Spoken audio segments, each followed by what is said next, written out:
one of the good books that are available to explain something of the Salafi manhaj, or the Salafi methodology, is a book which was written by one of my teachers when I studied in Madeenah University.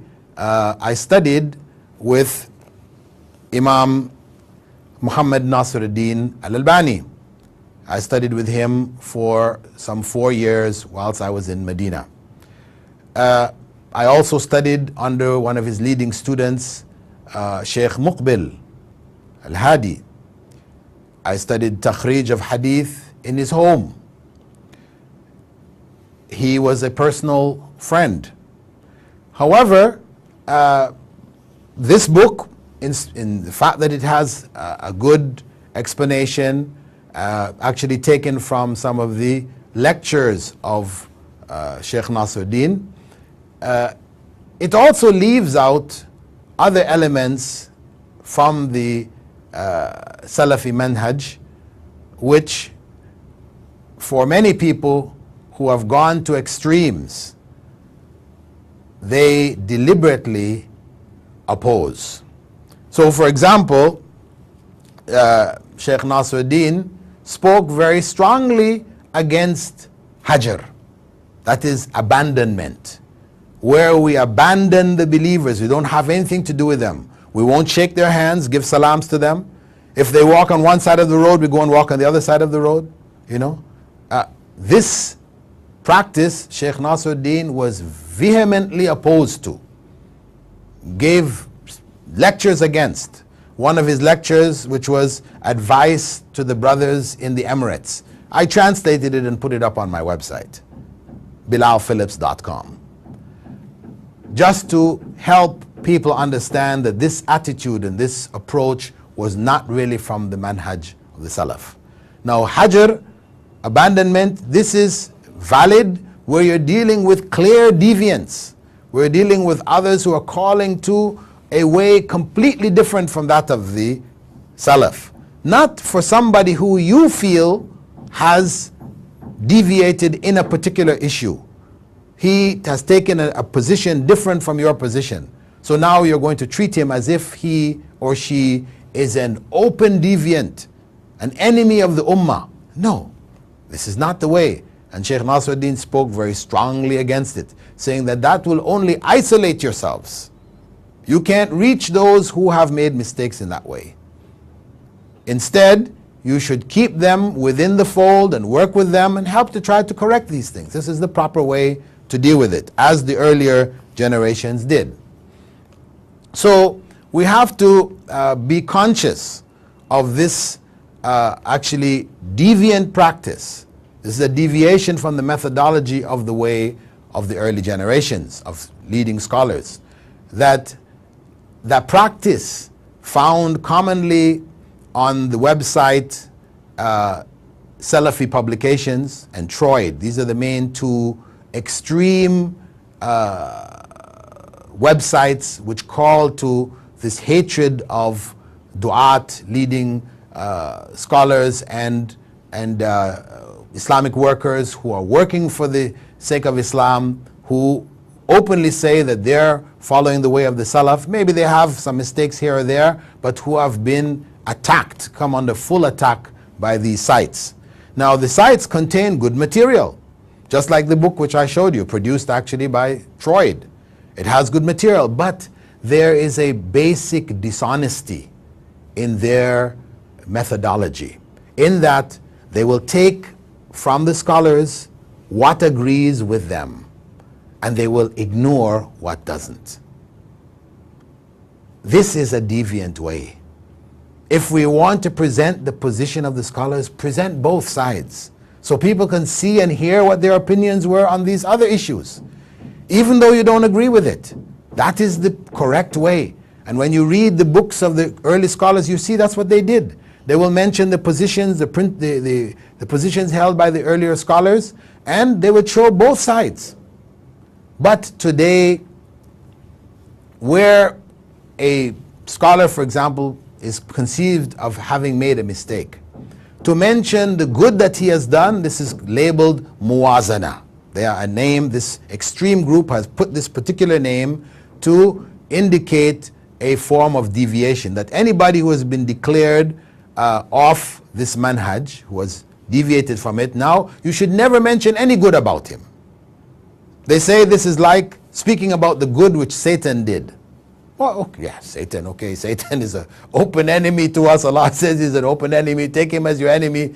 There is no point in talking about the good of Satan, except, for example, if we talk about the hadith of Abu Huraira and the zakah, where Satan does tell Abu Huraira something true and good, which the Prophet ﷺ affirmed. So that was some good. You still have to mention it because it's part of learning about Ayatul Kursi and its benefits, etc. Satan told it to Abu Huraira, and the Prophet ﷺ affirmed it. But we don't go around saying, you know, actually Satan has a good side because he did this good and so on. So, oh yeah, we can agree. Clear. Why? Because Satan was, you know, basically relative to us now 90% evil. Maybe there was a 10% good. No point in talking about the 10% good. But where you have a scholar who has 10% made a mistake, but 90% he's good, to talk about his good simply because he has mistaken in that 10%, this is evil. This is an evil way.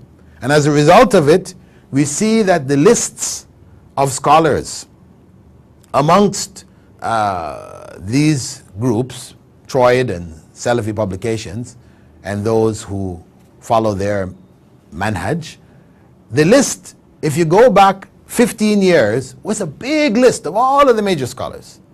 Then you see after 5 years passes, the list got shorter. Another 5 years, it gets shorter. Another 5 years, it gets shorter, till it's now only down to a couple of scholars. Scholars who they have, maybe minor scholars who they have elevated to the status of, you know, the kibarul ulama, the great scholars.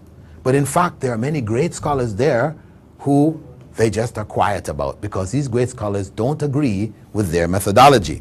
So you'll find people like Abdul Muhsin Al-Abbad, who was also one of my teachers and who signed my BA in Islamic Studies from Madeenah University, from the College of Usul al-Din, signed it with the title Sheikh Abu Ameenah Bilal Philips, and he signed it, and this is available for anyone who needs to see it. Because of course, I mean, I'm not going out trying to say, well, I'm a sheikh and so on and so on, but that was the label which was given to the graduates of Madeenah and continues to be given. So those people who have no knowledge, it isn't in their place to say, so and so is not a sheikh. If the university has given him that title, who are you to say that he is not? He may not be a great sheikh, he may not be among the leading sheikhs, etc., but still, that title is still appropriate. He is also a seeker of knowledge at the same time. But if he has gone through the formal studies, etc., then that recognition should be given. One should not hesitate about it. But unfortunately, you have individuals who have studied nowhere, who have no scholarship behind them, maybe struggling to even pronounce the verses of the Quran. And they have elevated themselves in their own circles, and they're now being called sheikh. And then these other individuals who in fact have all the qualifications, have all the learning, are involved in teaching the ummah, these people are now labeled as deviant so-and-so and deviant so-and-so. No way you can give them the title sheikh. No, you cannot call him a scholar of any kind, he's deviant. So this is the methodology of the deviants, in order to cut people off from real knowledge, because those that are being cut off from this circle are those who hold the position, the moderate position, the position of the early generation, which is tolerant to differences of opinions, tolerant to people's mistakes, recognizing their mistakes, and at the same time still being able to work with them. These are the people who are cut off, from the masses are cut off, so that they can only turn now to individuals who are in fact ignorant, who have no scholarship behind them. And so what is going to happen? They become further misguided. And this is very, very unfortunate. So what is a common practice amongst them is known as tabdi'. You know, anybody who doesn't hold their opinion, they immediately label them as mubtadi'. They're innovators. And these titles are used in a manner which, you know, Allah knows best. People will have to pay a great consequence in the life to come, if not in this life.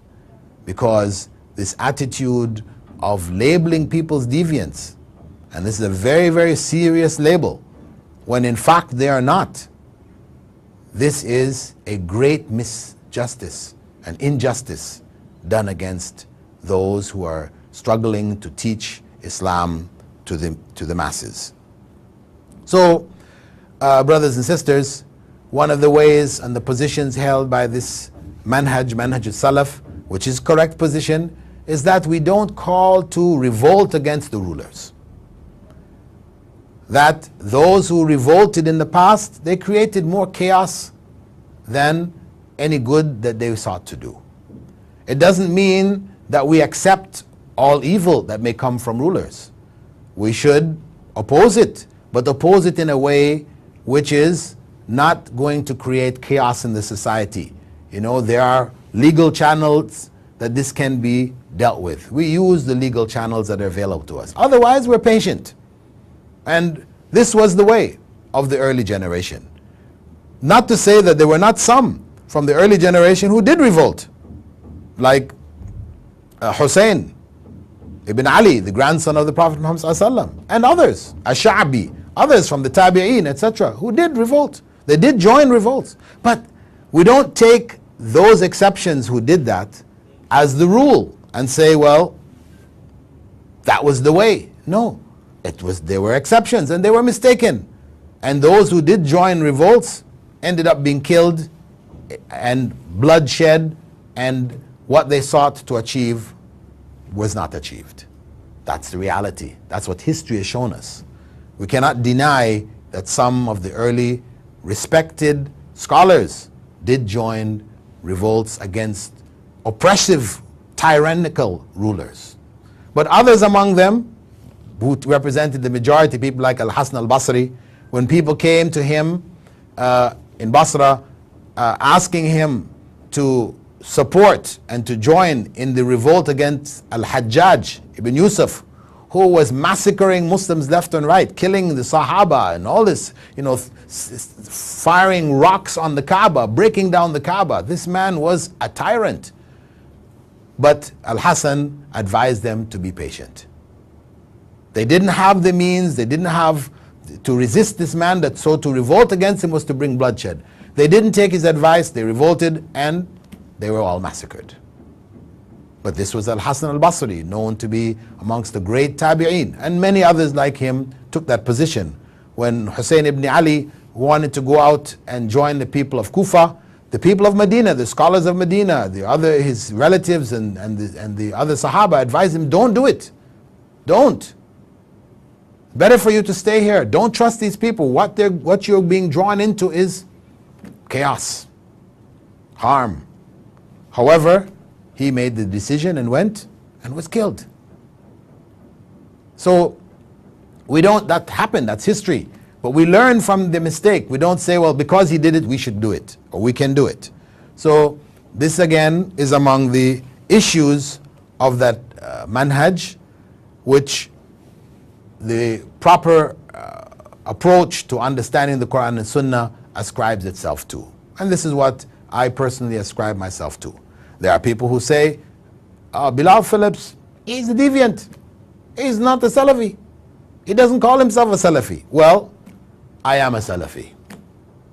I do call myself a Salafi. I may not, on every occasion that I go to say, first and foremost, everybody know I am a Salafi. No, not necessarily, because some occasions I go into communities where people, what they know of Salafiyah is harshness, bad behavior, abandonment of people. So their whole image of Salafiyah is negative.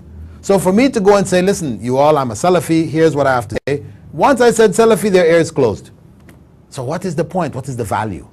Instead, I explain to them that Islam is the Quran and the Sunnah as understood by the early generations, which is explaining Salafiyah in words without using the single term.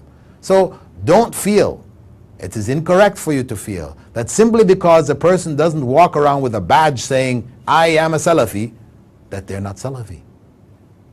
In fact, when we talk to most Muslims, explain to them what this means, most Muslims will say, yeah, I agree with that. That makes sense. I'm one, you know.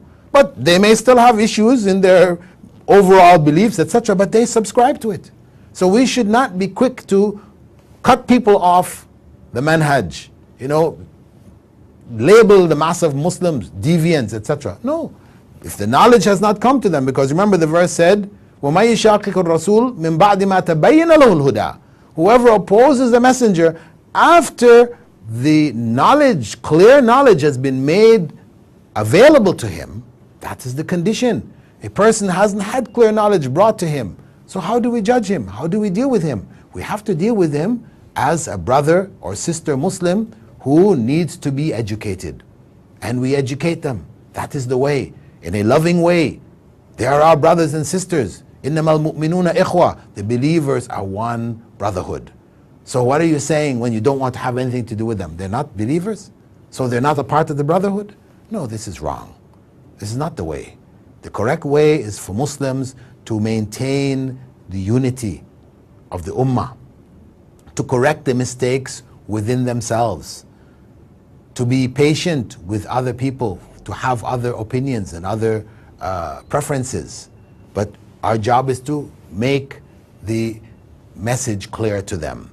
Just as our da'wah to non-Muslims is a da'wah of guidance, we provide information for them, but we can't make them accept.